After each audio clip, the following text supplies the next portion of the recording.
tau and sigma. So the main point is we want to have a commutation relation of the two fields defined at two different worldsheet space points but equal worldsheet time. Tau is the same, sigma and sigma prime is different, and this is reflected here. This we have derived earlier also. And now, so we want to obtain these results. Our aim is to obtain these results. They would help us in finding out the commutation relation for the Fourier modes alpha mu k and beta mu k, right, which we introduced in the expansion of x mu, right. We made the Fourier expansion for x mu in terms of some annihilation creation operators, and so our aim is to obtain commutation relations. So this is the via media, these are the intermediate steps. How do we go about it? So one simple way is to, so you write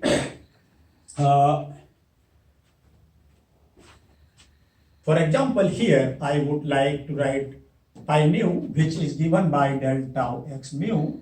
So I would have del tau, and here I have the pi field at tau and sigma prime. So I would use this here, okay, and then it's a very simple algebra that nothing more to this, some very trivial simple algebra, and then you can easily arrive at these results, right? Now, so this let me retain, and if you like, I can erase these things from here, okay, to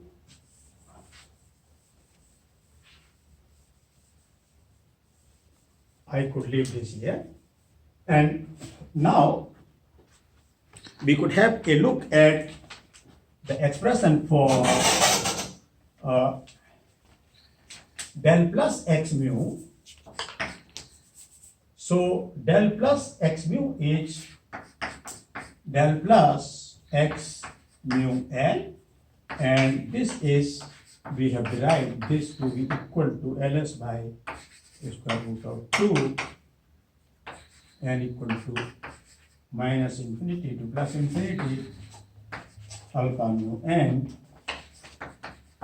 e to the power minus in tau plus sigma. This is our sigma plus, and this other one is del minus x mu r, and this is also Ls by root 2 minus infinity to plus infinity beta mu n.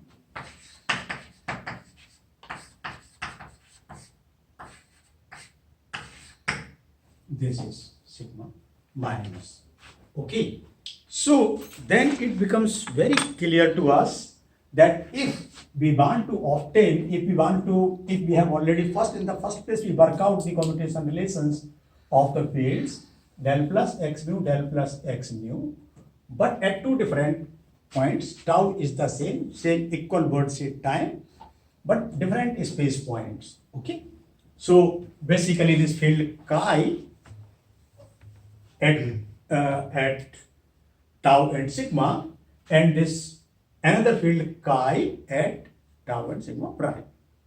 Okay, and so on, psi at tau and sigma, psi at tau and sigma prime, or chi at sigma and psi at sigma prime, like that. So these are the possible combinations that you could work out, and then if we make use of these Fourier modes on this side, so what we do is we essentially plug in these things here and here.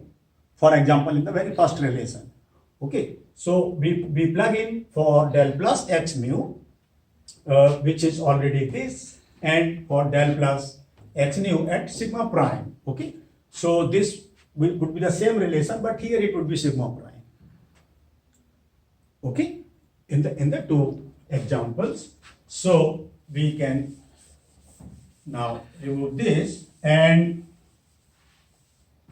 let me call this as A,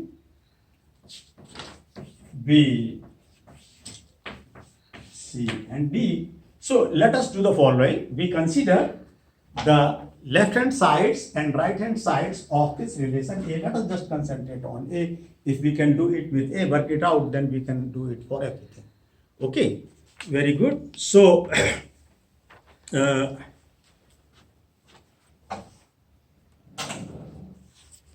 left hand side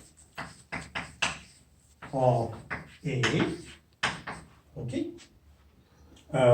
left hand side of A would be ls by root 2, ls by root 2 times summation over mn equal to minus infinity to plus infinity e to the power minus im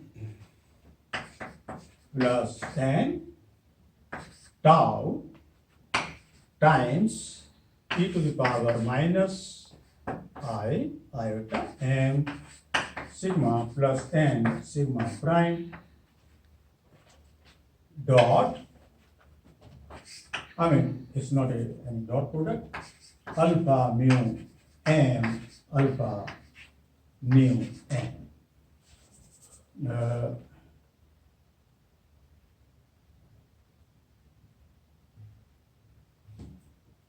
It should be n. Okay, there is some mistake in mine. Okay, so yes, so this is what we would obtain for the left hand side of this. We can write it at this using these two expressions for the Fourier modes for these new fields chi and psi. Okay, and now let us just have a look at the right hand side of A. It has to be equal to the right hand side of A, and in the right hand side of A, let us notice two things: that it is independent of tau.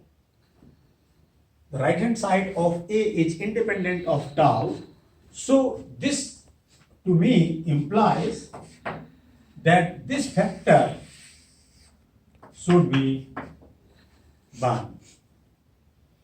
I have to remove time dependence from the left hand side of this equation in order to be able to compare it with the right hand side, right? So one simplest thing is, if I could think of e to the power minus I m plus n tau equals to 1, this would mean that m is equal to minus n. It can happen if m is equal to minus n. And but how I could accommodate this in my this is through the introduction of a, if I introduce a term of this type, delta of m plus n 0, then this would be equal to 1 for n equals to minus n, and this would be 0 otherwise. Okay, so this factor I can introduce, and this will take care of this particular point. So now I think I could now remove all this, almost all of this. Can I remove all of this except the last term? Here, this term. So I can erase up to here.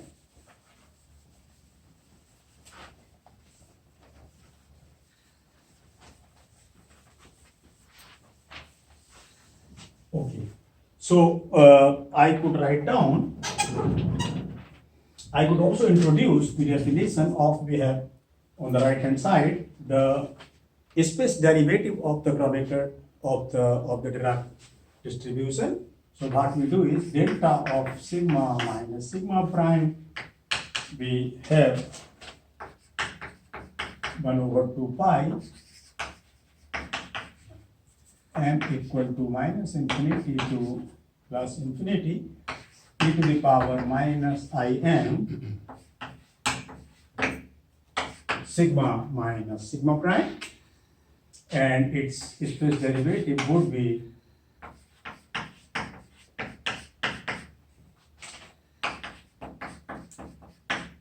minus iota by this summation of this m times e to the power minus im sigma minus sigma prime. And now I can plug in this value in the right hand side of A here, and then I can simplify. So I can have the of A would imply to me ls square by 2 1/2 eta mu nu times m equal to minus infinity to plus infinity and e to the power minus im sigma minus sigma prime, and this is then equals to